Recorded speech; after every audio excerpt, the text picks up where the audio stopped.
champion. Congratulations, Jake. That was absolutely outstanding. First under 23s, 3 Peaks CycloCross. Like, you just come to work today absolutely beaming. We thought we'd put this video together so Jake could tell you how his race went. Hopefully you saw the video about all the prep. So Jake, start line, what happened? Start line, yeah, it was pretty good. Drank my bottle of beta fuel as planned before. Slammed the gel on the start line as we were listening to the briefing. Yeah. Chatting to a couple of mates and all that sort of stuff. Just chilling out. I got myself on the chilling out. Got myself on the front row, other than the gridded riders. Oh really? So you're right at the front? Yeah. So there's the couple of rows of gridded riders from previous events and stuff like that, Yeah. and then it was me. Excellent. So you had all those big names right in front of you. Yeah. That's so inspiring. So gun went. What happened? Gun went, and so there's a neutralised zone for about 5 kilometres, Yeah. and it was pretty hot pace because I think they want to string it out really before you get to Ingleborough. So I was just sitting to the front, keeping out of trouble. I wasn't on the front, but I was sitting sort of like 20th wheel or so. And as we turned into Ingleborough, I was in about 15th place. I wanted to be well positioned, and I was sat on Nick Craig. Going up the rideable part of Ingleborough, because obviously that's a very safe wheel to follow. He knows his way around the rideable part of Ingleborough. Yeah, the only rideable part. Yeah. He knows his way around these parts, so I thought that was a safe wheel to follow. The next part of the big race, the bit that really gets people, is that massive steep fell. It's Simon's Fell. Yeah. Where everyone gets off their bike for the first time, and you start to really appreciate how big this race actually is. So, how was that ascent? Because you can't do it normally, can you? Basically, yeah, you get off at the bottom, and it is just a vertical grass wall, straight up. So my plan was to allow myself sliding room backwards, because I knew that was like the most alien part to me. So I came in at about 15th or so wheel, and so I was just taking it at my own pace. I wasn't trying to run with anyone in front of me. I was just walking up at what I felt was comfortable. You know, my cars were screaming, but I was just keeping it in check. Cool. So I didn't overcook anything. So top of Ingleborough, could you still see the front of the field? Were they still just on the horizon? Well, you say that, you couldn't actually really see anything because visibility was so poor. It was really misty as you sort of come over the crest of Simon's Fell, and there's a big stile you go over to go onto the main part of Ingleborough, and after that you could probably see 20 metres in front of you. It was really misty. So you had no idea where you were in the field, really? I knew I was close to the front. Yeah. Obviously I could see Jeb and Giles Drake running away from me up Simon's Fell, as they do. They're quite recognisable people, aren't they? Yes. Yeah. They got a style. My first problem started at the top of Ingleborough.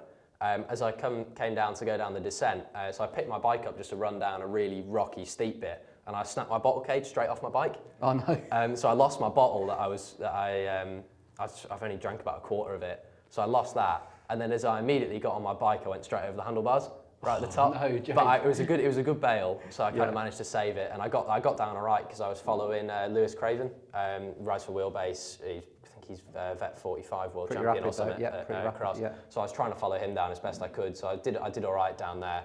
And then I got towed essentially motor paced by this guy who must have had a problem or something at the top of Ingleborough. Yeah. So you switched bikes by this time, haven't yes, you? Yeah. Switched bikes. You're on your fantastic speed machine. This is the machine that did it. Yeah. And then head towards Whernside. Yeah, got this guy just absolutely towing about 5 of us to the base of Whernside. And my way up Whernside was really strong. So on the splits, I think I was 15th fastest to the top. Awesome. So I was really pleased with that. But the way down was not as successful, shall we say. I had a fairly big crash on the stairs at one point, where I was taking a grass line off the side, went to turn back onto the stairs, front wheel just washed out, and I just went straight onto the paving stones. You got a few bits of bruises. Yeah, a couple of little war We won't get them out on the camera. So. But I got away with it really. Didn't break anything. Bike stayed intact. And then probably 2 minutes later, I burped my rear tyre. So I was going down the stairs and I just smacked a rear tyre in a little gap. But luckily I only lost about 10 psi, and I managed to rob Pete Aylward, who was taking pictures. I managed to rob his pump halfway down Whernside to repump my tyre up. Right. So this is your running hookless wheels, aren't you? So carbon hookless wheels from Posetti. So you must have hit that really hard. Yes. You've got tyre inserts in there as well. Yeah. And you still managed to burp air out of it with a big hit. Yeah. I bet you were thankful that you really spent some money on that. And I was very thankful because Giles Drake was leading at that point in the race down Whernside, and he got his second puncture and was rattling down on the rim at that point. Right. And he essentially lost the race because he wasn't running inserts. Sorry, Giles. a small little bit of extra hassle and cost, but yeah, definitely worthwhile when they really are quite, when you say steps, they are proper paving slabs. Steps, yeah, they've got some sharp edges on them as well, haven't they? Yeah, they're not nice. So shook yourself off, got yourself back in the game, caught some places up, got yourself to Horton, and on the way up Penny Ghent. How did that's the last really big climb, isn't it, really? So how was that going? I still felt good up there, actually. You know, obviously, I say good. Good is a relative term. I was still moving, and I was still riding as much as possible. There was quite a lot of walking going on, but it was, you know, I made up a couple of places on the group that I was in on the way down.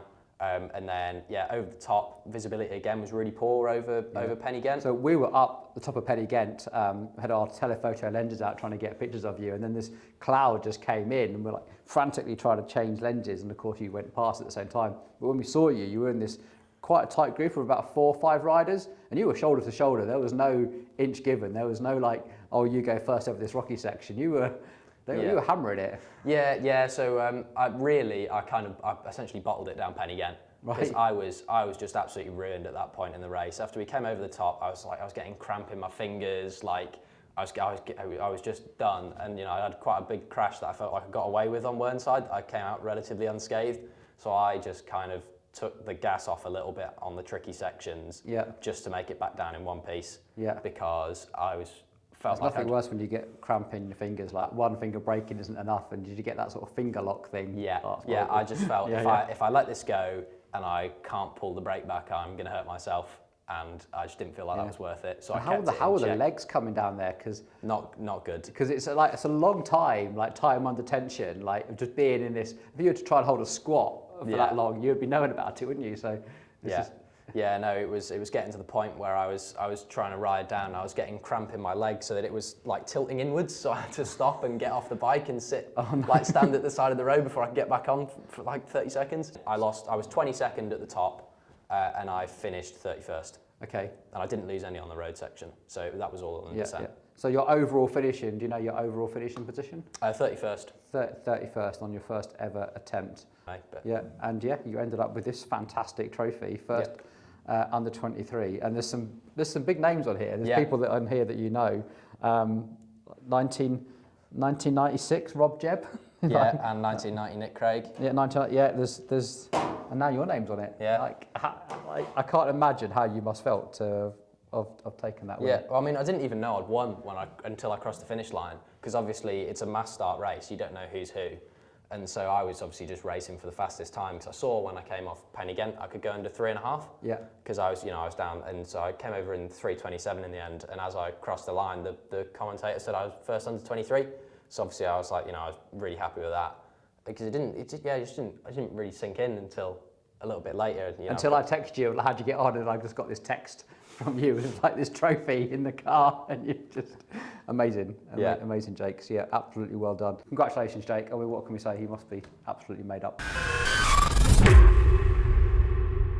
This is my bike that I'm going to be using for the 3 Peaks CycloCross tomorrow. The first choice I've made is that I've got the Form Calver alloy frame set. The first reason for this was the price. It was £600 RRP, which is significantly cheaper than any carbon option you're going to get. And the second reason was it's going to be robust, it's going to take a hell of a beating, and I'm ready to abuse this bike for many years to come. And now the second important thing I've got is these absolutely lovely Percenti Forza C-wide wheels. They're 24mm internal, which is really, really wide, and I've built them onto a set of lovely silver Hope Pro 4 hubs.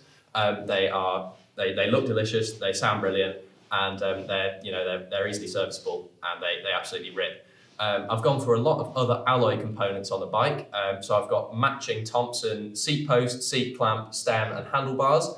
They make really good alloy stuff. It's dependable, it looks great, and it works really well. And then for the rest of the components, I've got a used GRX group set on here, a bit of price saving, and it's dependable, it works really well, and it's easy to work on.